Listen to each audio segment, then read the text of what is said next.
हालात खराब से खराब तर होते चले गए। मोहम्मदपुर बस्ती में हमारे करीब ही चिटागोंग से एक फैमिली आई जिनके 3 जवान लड़कियों को अगवा कर लिया गया था। उन्होंने बताया कि वो बड़ी मुश्किल से यहाँ तक पहुंचे हैं। वो बिहारी लोग थे, एक अरसे से मशरकी पाकिस्तान में मुकीम थे, रवानी से बंगला बोलते थे, मगर उनका कहना था कि बंगाली उनके लहजे से पहचान जाते हैं कि वो बिहारी हैं। उनकी जबानी ये भी मालूम हुआ कि मुक्ति बाहिनी वाले चिटागोंग के गर्ल्स हॉस्टल से तमाम लड़कियां अगवा करके ले गए हैं। बर्बरियत के भयानक साए अब मोहम्मदपुर की तरफ पड़ रहे थे। बीरपुर बिहारी बस्ती की जानिब से भी बड़ी हौलनाक खबरें आ रही थी। उनका पानी बंद कर दिया गया था। बट साहब ने मुझे अपनी दुकान पर बुलवा लिया था। मैं रात को उनके शोरूम में सोता। वो ऊपर वाली मंजिल में खिड़कियां दरवाजे बंद करके सोते थे। शोरूम के दरवाजे के अंदर की जानिब रात को एक अलमारी रखती जाती थी। अगरचे ये गैर बंगाली अक्सरियत का इलाका था, लेकिन तबाही के मनहूस साए उस पर भी मंडलाने लगे थे। सारी रात मुक्ति बाहिनी वालों के इश्तियाल अंगेज नारों की आवाजें आती रहती, बम्बों के धमाके होते रहते। सबकी नींदें उड़ गई थी। लोग मोहम्मदपुर के इलाके से बाहर जाते हुए घबराते थे।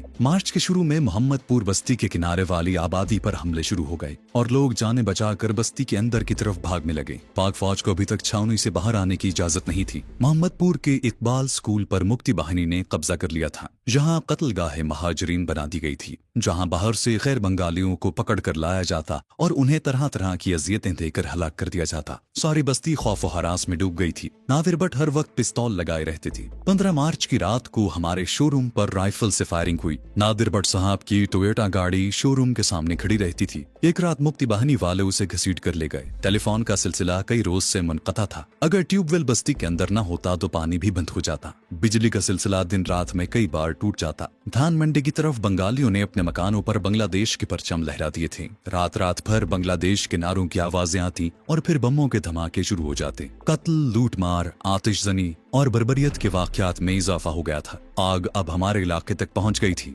10 मकान छोड़कर एक बिहारी वकील के मकान पर रात को गोला फटा और आग लग गई। आखिर 25 मार्च की रात आ गई। मैंने नादिर भट्ट और उनके 2 मुलाजिम जो वहीं सोते थे रेडियो खोले खबरें सुन रहे थे कि अचानक बिजली फेल हो गई। बंद खिड़की की दर्जों से बाहर देखा, सारा इलाका तारीकी में डूबा हुआ था। हम अंधेरे में ही बैठे रहे। नादिर भट्ट ऊपर अपनी फैमिली के पास उन्हें तसल्ली देने चले गए। ठीक 1 बजे रात एक जबरदस्त धमाका हुआ। नादिर भट्ट हमारे पास ही अंधेरे में बैठे थे। उनके मुंह से बेख्तियार निकल गया, ये तोप का गोला है, शायद फौज हरकत में आ गई है। उसके साथ ही गोले के धमाके शुरू हो गए। फिर नारे तकबीर, अल्लाह अकबर और पाकिस्तान जिंदाबाद की आवाजें सुनाई दी। हमारे चेहरे खुशी से चमक उठे। मशीन गन की फायरिंग होने लगी। 1 घंटे बाद पाक फौज की गाड़ियां मोहम्मदपुर की बस्ती में पहुंच गईं। लोग पाक फौज जिंदाबाद, पाकिस्तान जिंदाबाद और अल्लाह अकबर के नारे लगाते घरों से निकल आए। लाउड स्पीकर पर ऐलान हुआ कि मकानों पर से बांग्लादेश के परचम उतार दिए जाएं। शहर को फौज के हवाले कर दिया गया है। 26 मार्च को सूरज तुलू हुआ तो हमें महसूस हुआ कि हम एक बार फिर पाकिस्तान की आजाद फिजाओं में सांस ले रहे हैं। गाड़ियां सड़कों पर चलने लगी। शहर की जिंदगी 29 मार्च तक मामूल पर आ गई थी। लेकिन मशरकी पाकिस्तान के दूसरे शहरों और खास तौर पर सरहदों पर पाकिस्तान की सालमियत को बचाने की जंग जारी थी। पुल टूट रहे थे। कारखानों, दफ्तरों और बैंकों से शरपसंद लोग भाग रहे थे। मगरबी पाकिस्तान से फौज और टेक्निकल स्टाफ की आमद का सिलसिला शुरू हो गया था। फौज का तहफ्फुज मिला तो एयरपोर्ट पर बैठे हुए लोग वापस अपने घरों में आ गए। जो बंगाली अपनी दुकानें छोड़कर भाग गए थे, उनकी दुकानें दूसरे लोगों को अलॉट होना शुरू हो गईं, ताकि शहरी जिंदगी का कारोबार मामूल पर आ जाए। PIA की सर्विस भी बहाल हो गई। मैंने नादिर भट्ट से दरखास्त की कि वो मुझे हवाई जहाज का टिकट ले दें ताकि मैं कराची वापस चला जाऊं। उन्होंने मेरे कंधे पर हाथ रखकर कहा, बरखुरदार, अब तुम्हें अपना मुल्क छोड़ने की क्या जरूरत है। हालात ठीक हो गए हैं। ये भी अपना ही पाकिस्तान है। शहर में दुकानें खाली पड़ी हैं। फार्म गेट के पास नवादरात की एक दुकान हिंदू छोड़कर भाग गए हैं। मैं तुम्हें ये दुकान अलॉट करवा देता हूँ। तुम यहाँ अपना कारोबार क्यों नहीं शुरू कर देते? इस वक्त बड़ा सुनहरा मौका है। लाखों में खेलने लगोगे। मैंने रुपए पैसे के बारे में कभी संजीदगी से गौर नहीं किया था, लेकिन न जाने उस वक्त ख्याल कहाँ से मेरे दिमाग में आ गया कि मैं अगर नादिर भट्ट के मशवरे पर अमल करूं तो वाकई लाखों रुपए कमा सकता हूं। मैं शहर में चल फिर कर भरी हुई ऐसी दुकानें देख चुका था जो लोगों को औने पौने अलॉट हो रही थी। नादिर भट्ट असर रसूख वाले आदमी थे। मुझे मालूम था कि वो बड़ी आसानी से मुझे हिंदू की नवादिरात की दुकान अलॉट करवा देंगे। हालात भी बिल्कुल मामूल पर आ गए थे। कम अज कम ढाके में तो हर तरफ अमन व अमान था और मुकम्मल पाकिस्तानी फजा कायम थी। नादिर भट्ट ने मुस्तकबिल की कुछ ऐसी झलकियां पेश की कि मैंने सोचा मैं लाहौर जाकर कहाँ नौकरी ढूंढता फिरूंगा, जब मैं देख रहा था कि लाहौर और कराची से लोग ढाका आकर दुकानें वगैरह अलॉट करवा रहे थे। चुनाचे मैंने दौलत कमाने के लालच में आकर अपने सामने दौलत पैदा करने का मैदान साफ देखकर हामी भर ली। नादिर भट्ट मुझे एक फौजी अफसर के पास ले गए, जिसने मुझे फार्म गेट वाले मफरूर शरपसंद पाकिस्तानी दुश्मन हिंदू बंगाली की दुकान अलॉट कर दी। कुछ रकम का चेक मुआवजे के तौर पर भट्ट साहब ने लिख कर दे दिया। वो मुझे लेकर नवादरात की दुकान पर गए। हमारे साथ चंद फौजी अफसर भी थे। दुकान का कब्जा मुझे दे दिया गया। दुकान आधी लूटी जा चुकी थी, फिर भी उसमें कांसी के कीमती थाल, गुलदान, कालीन और दूसरे नवादरात मौजूद थे। मैंने एक बिहारी लड़का नौकर रख लिया और कारोबार शुरू कर दिया। हालात चूंकि मामूल पर आ चुके थे, इसलिए दुकान चल निकली। देखते ही देखते मेरी आमदनी में इजाफा होता गया। नवादरात का सामान ज्यादातर मीनामती और चिकागोंग के शहरों से आता था, मगर वहाँ हालात बहुत कशीदा थे और हमारी फौज भुक्ती बाहिनी और भारतीय कमांडोज के खिलाफ जबरदस्त गुरीला जंग लड़ने में मसरूफ थी। इस वजह से उन शहरों से नवादरात का सिलसिला मनपता था। भट्ट साहब ने मेरी दुकान में कालीन लाकर डाल दिए और मैंने इन कालीनों की तिजारत शुरू कर दी। इस तिजारत ने चंद महीनों में ही मुझे मालामाल कर दिया। दौलत की रेल पेल हो गई। मैंने एयर कंडीशनड गाड़ी रख ली। ढाका के फैशनेबल इलाके गुलशन में एक छोटी सी पुरफजा कोठी खरीद ली। भट्ट साहब कभी कभी मुझे नसीहत करते कि मैं रुपया बेदरीग खर्च करने की बजाय बचा कर रखूं। भट्ट साहब का कारोबार मुझसे 10 कदम आगे था और वो लाखों में खेल रहे थे, मगर वो बड़े किफायतशार थे और उन्होंने अपनी सारी दौलत कराची के एक गैर मुल्की बैंक में जमा करवा रखी थी। मेरा कौन था जिसके लिए दौलत बचा कर रखता। चुनाचे मुझ पर उनकी नसीहत का कोई असर न हुआ और मैं अय्याशियों में पड़ गया। मेरे अंदर का जफाकश कमांडो शेर पंजाब गहरी नींद सो गया था। सरहदी इलाकों में सूरत हाल बिगड़ती जा रही थी। हम इस सूरत हाल से बेखबर थे। कभी कभी इस किस्म की अफवाहें जरूर सुनते कि भारतीय फौज सादा लिबास में मशरकी पाकिस्तान की सरहदों में घुस आई है और मुक्ति बाहिनी के शाना बशाना लड़ रही है। एक बार ये अफवाह भी सुनी कि राजशाही में पाकिस्तानी फौज की एक पूरी कंपनी को मुक्ति बाहिनी वालों ने शहीद कर दिया है, लेकिन मगरबी पाकिस्तान से बाकायदा कुमक पहुंच रही थी। इसलिए हम अपनी जगह मुतमईन थे और जिंदगी का कारोबार मामूल के मुताबिक हो रहा था। अगस्त सितंबर में ढाका मूसलाधार बारिशों की जद में होता है। मैंने अपनी गुलशन वाली कोठी में जिंदगी की हर आसाइश जमा कर रखी थी। कौन सी ऐसी नेमत थी जो मेरे पास नहीं थी। शोरूम पर मेरा मैनेजर और दूसरे नौकर बैठते थे। मेरा ज्यादा वक्त अपनी कोठी के एयर कंडीशन कमरे में म्यूजिक सुनते, प्रोजेक्टर पर गैर मुल्की फिल्में देखते और ऊंची सोसाइटी की खवातीन की दावतें करते गुजरता था। मैं जो कमाता उसे उड़ा देता था। अक्टूबर का महीना आया तो सरहदी शहरों से तशवीश अंगेज खबरें आने लगी। मुक्ति बाहिनी की तकरीबी सरगर्मियां एक बार फिर शुरू हो गई। अगरचे ढाका में अमनो अमान था, मगर दूसरे शहरों में हालात बदतर हो रहे थे और वहां से एक बार फिर गैर बंगालियों की हिजरत शुरू हो गई थी। एक रात भट्ट साहब बरिहा आए।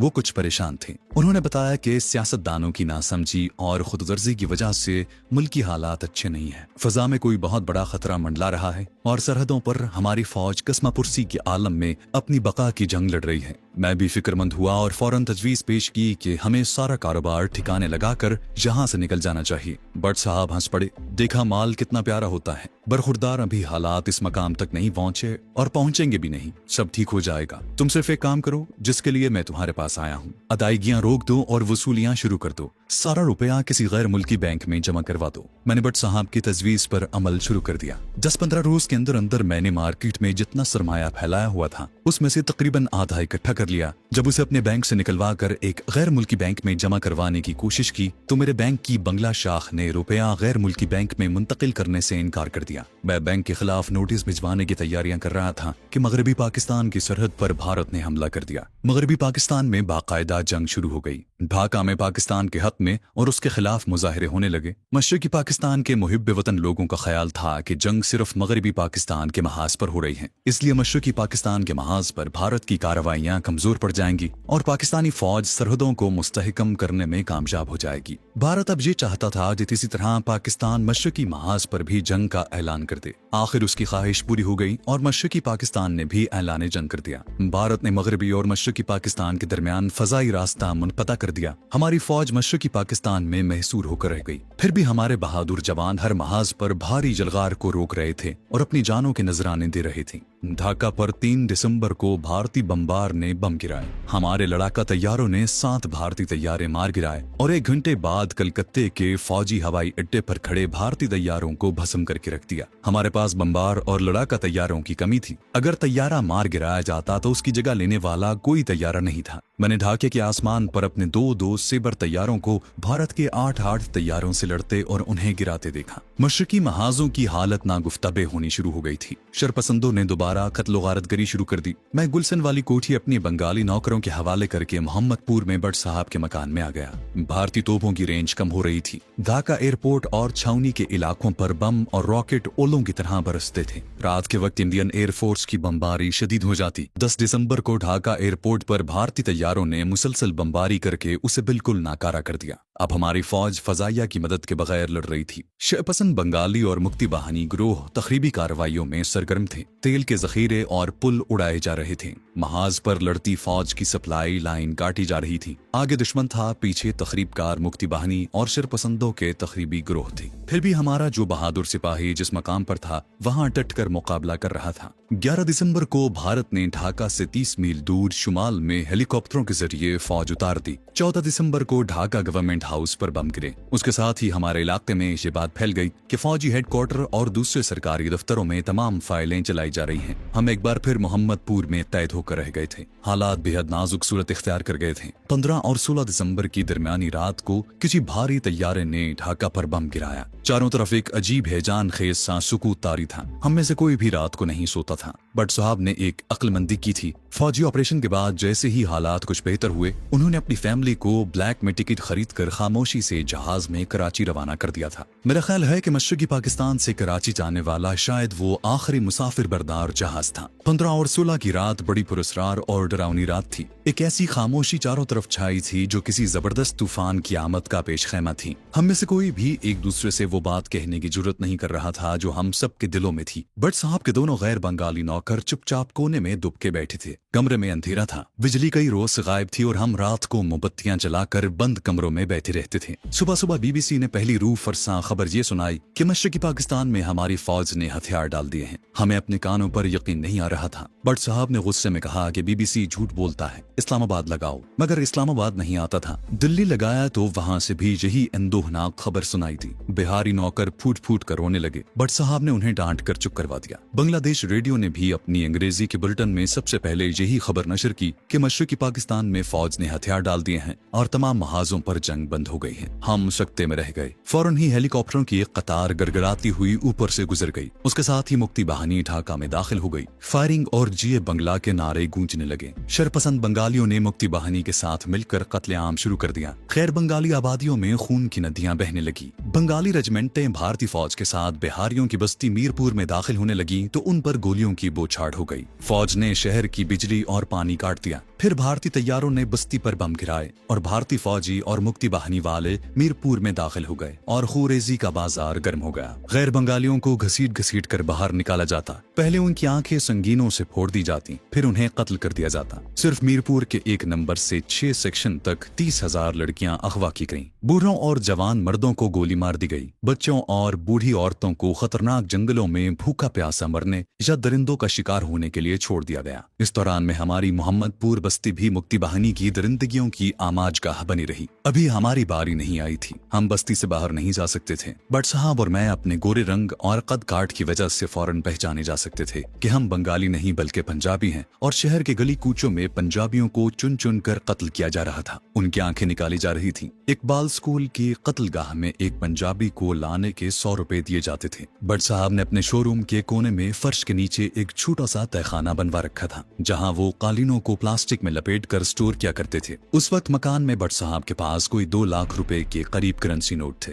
एक पिस्तौल था। 100-150 गोलियां थीं। उन्होंने पिस्तौल और गोलियां तो शोरूम में एक जगह कालीनों के पीछे छुपा दी और करेंसी नोट थैले में डालकर तहखाने में रख दिए। शाम के वक्त हमारे आसपास वाले मकानों में भी कोहराम मच गया। औरतों और बच्चों के रोने की आवाजें आने लगी। ब्रेन गन्नों की फायरिंग सुनाई दी। मुक्ति बाहिनी वाले गैर बंगालियों को गोलियों का निशाना बना रहे थे। बट साहब घबरा कर बोले, हमें ऊपर वाली मंजिल में चले जाना चाहिए। मैंने कहा, हमारे पास पिस्तौल और गोलियां मौजूद हैं। हम मोर्चा बनाकर मुकाबला करेंगे। मेरे अंदर का कमांडो गहरी नींद से आंखें मलता हुआ बेदार हो गया था। बट साहब ने मेरी इस तजवीज से इत्तेफाक न किया। हमारी 100-150 गोलियां मुक्ति बाहिनी की ब्रेन गन्नों और असलहे की अंबारों का मुकाबला नहीं कर सकती थीं। बाजार में जय बंगला के नारे गूंज रहे थे। बट साहब ने कालीन के नीचे से भरा हुआ पिस्तौल और गोलियां निकाली। शोरूम के दरवाजे के आगे एक भारी मेज रखी और ऊपर वाली मंजिल में आकर खिड़की का पट थोड़ा सा खोल कर नीचे देखा। फौजी वर्दी और शिकारी टोपियों वाले मुक्ति बहानी के आदमी हमारे चौथे मकान वाले बिहारी वकील साहब को घसीटते हुए सड़क पर ला रहे थे। वकील साहब नीम जान हो रहे थे और किसी किस्म की मज़ाहमत नहीं कर रहे थे। उन्हें सड़क पर डालकर एक मुक्ति बहानी वाले ने ब्रेन गन का ब्रस्ट मारकर वकील साहब को मौत की नींद सुला दिया। बट साहब ये मंजर बर्दाश्त न कर सके और पीछे हट गए।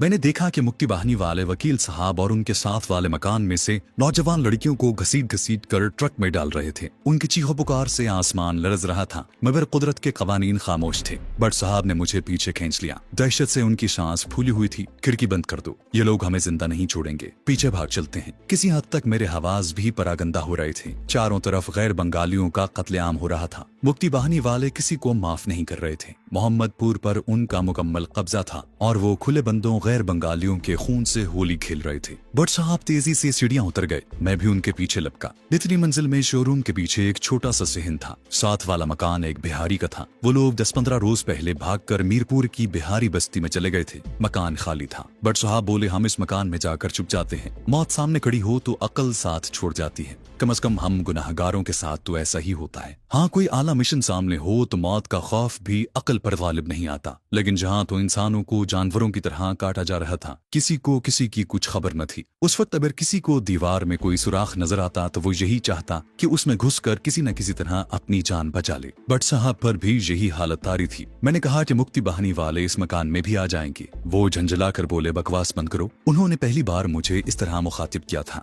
दीवार फांदो उस तरफ से जहाँ तपाई पड़ी है। अचानक उन्हें अपने 2 लाख रुपयों का ख्याल आ गया। घबराई हुई आवाज में बोले, मैं रकम का थैला लेकर अभी आता हूँ, तुम दूसरे मकान के शहन में कूद जाओ। बट साहब दालान में से भागकर शोरूम में घुस गए और मैं दूसरे खाली मकान के आंगन में कूद गया, जहाँ घर का टूटा फूटा सामान और चिथड़े बिखरे हुए थे। मैं सीढ़ियां चढ़कर मकान की दूसरी मंजिल में आया और बंद खिड़की का थोड़ा सा पट खोलकर बट साहब के मकान के सहन में झांका। मकान में शोर बुलंद हुआ, फायरिंग की आवाजें आईं और यूं लगा जैसे शोरूम का दरवाजा तोड़ दिया गया हो। उसके साथ ही बट साहब को देखा कि रकम का थैला हाथ में है और शोरूम के अकबी दरवाजे से सहन में भागे चले आ रहे हैं। अभी वो मकान के सहन में कालीन धोने वाले पानी के होज के करीब ही पहुंचे थे कि अकब से 2 मुक्ति बहानी वाले हाथों में ब्रेन गन लिए दरवाजे से नमदार हुए और उन्होंने बट साहब पर फायर खोल दिया। मैंने कई लोगों को गोलियों की जद में आते और बमों से दुश्मन के सिपाहियों के परखचे उड़ते भी देखे हैं, लेकिन बट साहब की मौत का मंजर मैं सारी जिंदगी नहीं भूल सकूंगा। ब्रेन गन की गोलियां उनकी कमर को 2 जगहों से उधेड़ती हुई निकल गईं। वो मुंह के बल गिरे और थैला हाथ से छूट गया। उनका सफेद कुर्ता और पाजामा खून से सुर्ख हो गया। एक पल के लिए यूं महसूस हुआ जैसे बट साहब ने सर उठाकर उस मकान की तरफ देखने की कोशिश की है जिसमें मैं छुपा हुआ था, मगर उनका सर जमीन से बमुश्किल 2 इंच ऊपर उठने के बाद फर्श के साथ लगकर बेजान हो गया। मुक्ति बहानी वालों के दूसरे साथी भी वहां गए और थैले में से नोट निकाल कर बंगला जबान में कुछ बोलते हुए आपस में बांटने लगे। मैंने आहिस्ता से खिड़की का पट बंद कर दिया। बट साहब की मौत से मुझे गहरा सदमा हुआ था। जिस मकान में मैंने पनाह ली थी वो बिल्कुल खाली था। उसका दरवाजा दूसरी तरफ एक छोटे से बाजार में खुलता था। अभी उस तरफ मुक्ति बहानी वाले नहीं आए थे।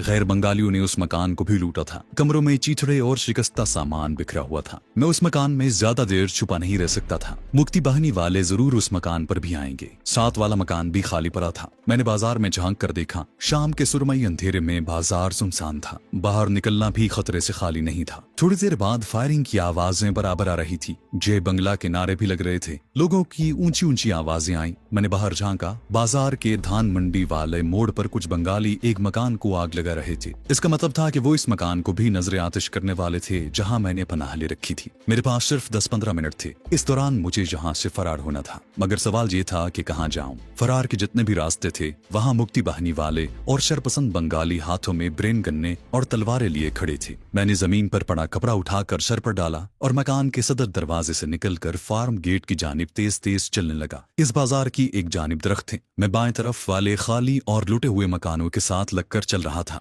मुझे अपने पीछे शोर सुनाई दिया। आग लगाने वाले अब उस मकान पर आग के जलते हुए टायर फेंक रहे थे जहाँ थोड़ी देर पहले मैं छुपा हुआ था। मैं एक बगली गली में घुस गया और जो मकान सामने आया उसके सहन में कूद गया। बरामदे की सीढ़ियां चढ़कर एक बंद दरवाजा नजर आया। किसी तरफ से एक कुत्ते के भौंकने की आवाज आई। दरवाजे के पीछे से किसी मर्द की आवाज आई, बाबा उधर हम पारसी लोग रहता है, यहाँ कोई पंजाबी बिहारी लोग नहीं है। मैंने दरवाजे पर आहिस्ता से दस्तक दी। एक बूढ़े पारसी ने दरवाजा खोलकर मुझे गौर से देखा। उसके सर पर पारसियों वाली काली टोपी थी। उसके पीछे कमरे में लालटेन जल रही थी। कौन हो तुम बाबा? तुमको बोल दिया ना कि हम पारसी लोग हैं, हम पंजाबी नहीं है। मैंने सर से कपड़ा उतार दिया और बोला, मैं पंजाबी हूँ और मेरे पीछे मुक्ति बहानी है। बूढ़े पारसी की छोटी छोटी सफेद मूछें थीं। एक लम्हे के लिए वो कुछ हिचकिचाया, फिर दरवाजे से हट गया और मुझे अंदर आने का इशारा किया। उसकी बूढ़ी बीवी कुर्सी पर बैठी हुई थी। मुझे देखकर घबरा गई। बूढ़े पारसी ने उसे अपनी जबान में कुछ समझाया। वो आपस में बातें करने लगे। दरवाजा अंदर से बंद कर दिया गया। पारसी ने मुझे मकान की पिछली कोठरी में छुपा दिया और कहने लगा, तुम उधर पड़े रहो, ज्यादा देर रहोगे तो वो तुम्हें पकड़ लेंगे। रात के अंधेरे में किसी तरफ भाग जाना।